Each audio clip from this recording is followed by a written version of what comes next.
Hello everyone. In today's video I'm going to show you how you can add effect a video in CapCut. Since nowadays CapCut has been a very popular editing app lately, and most people especially TikTokers has been using it to edit it. So you will learn you how to add effects on a video in CapCut. So in today's video I'm going to show you can do all that by using CapCut, and the steps are quite actually simple. Simply start by opening your CapCut. And now that your CapCut is open, you can see that we have our recent videos we once worked on. So let's simply start by opening new project.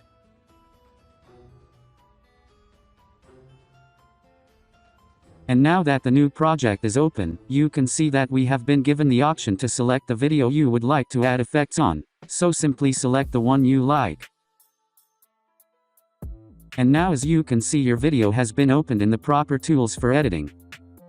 So come and then click on effects.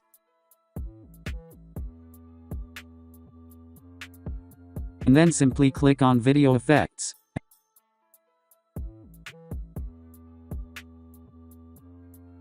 And now as you can see you have been presented with so many tools to work with.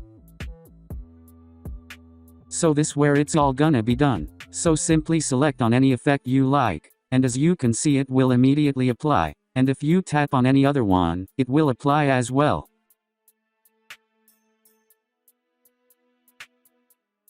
And as you can see we have so many effects to select from. So from now on you can add effects on your video however you want. And if you wanted, you would go back and then get it back to normal. So that was it for today. Thanks for watching. And if you are new, please make sure you subscribe.